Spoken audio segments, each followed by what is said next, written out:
I'm Sean Yao, and this is One News Now. The Office of the Vice President is denying reports that VP Sara Duterte has been utilizing the presidential helicopter for personal use. The Vice President posted a birthday greeting for the President on Tuesday. She also thanked him for letting her use the presidential airlift wing to, quote, have her home in time for her family. OVP spokesperson Reynold Munsayak said VP Sara and her family are now based in Manila and would only need cars for daily travel. Kakaiba ho, nakakalungkot. Sa isang simpleng post ng pasasalamat, nilagyan ng anggulo at mali siya. Fake news ho yan, na araw-araw ginagamit yung chopper para umuwi sa Davao. In other news, the Sugar Regulatory Board, chaired by President Bongbong Marcos, has approved the importation of 150,000 metric tons of sugar. Under Sugar Order Number 2, the supply will be allocated equally between industrial users and consumers. The Sugar Regulatory Administration, or SRA, has also approved Sugar Order Number 1, which allocates all sugar production from this month until August 2023 for domestic market use. We're pausing for a quick break, but we will be back with more stories after that. Keep it here on One News.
You're still watching One News Now. I'm Sean Yao. PBA officials met with the Japan B-League in Tokyo in a bid to strengthen ties. PBA Commissioner Willie Marshall led the group of delegates, which also included representatives from PBA teams. A Senate hearing earlier discussed the exodus of Pinoy cagers to Japan and Korea, which prompted scheduling challenges for Philippine sports officials. Marshall said they are planning to hold similar dialogues with other leagues around Asia. Hindi lang naman sa Japan League. Ang gusto talaga natin, pati sa Korea, within Asia, kung pwede nga international. Mas maganda yung magkakaroon tayo ng relationship at partnership sa iba't ibang liga. Natututo tayo, nakakahinga tayo ng ibang technology nila.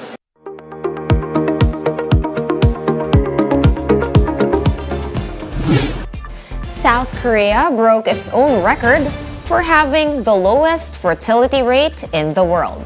Let's get the details in this Bloomberg report.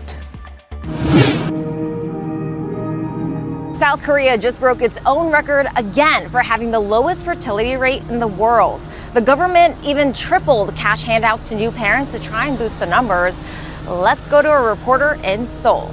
Sam, why are Koreans having so few babies?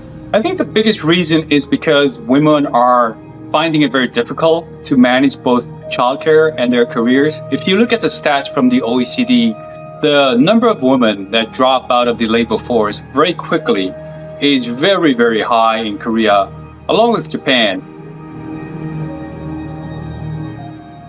It causes a lot of problems on many different fronts. First of all, if you have a lot of older people, but a lack of people who are young enough to produce tax revenues, that means the burden on welfare spending is just going to get bigger and bigger while there's not enough people making money to support that welfare. Also, it has this issue of the society as a whole getting much less dynamic, which means But is not expected to directly affect the country's weather.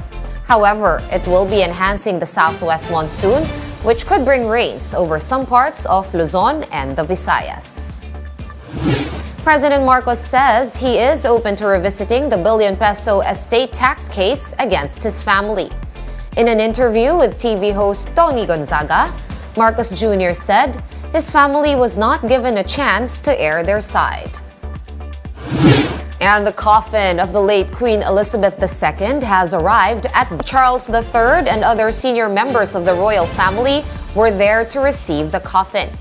Thousands of people also endured heavy rains to pay their respects to the British monarch.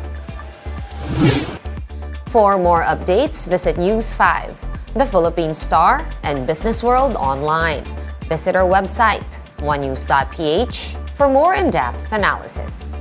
You can also catch Win News on Signal Play. Register for a free account at www.signalplay.com and stream One News Live anytime, anywhere. I'm Sean Yao. We are One News.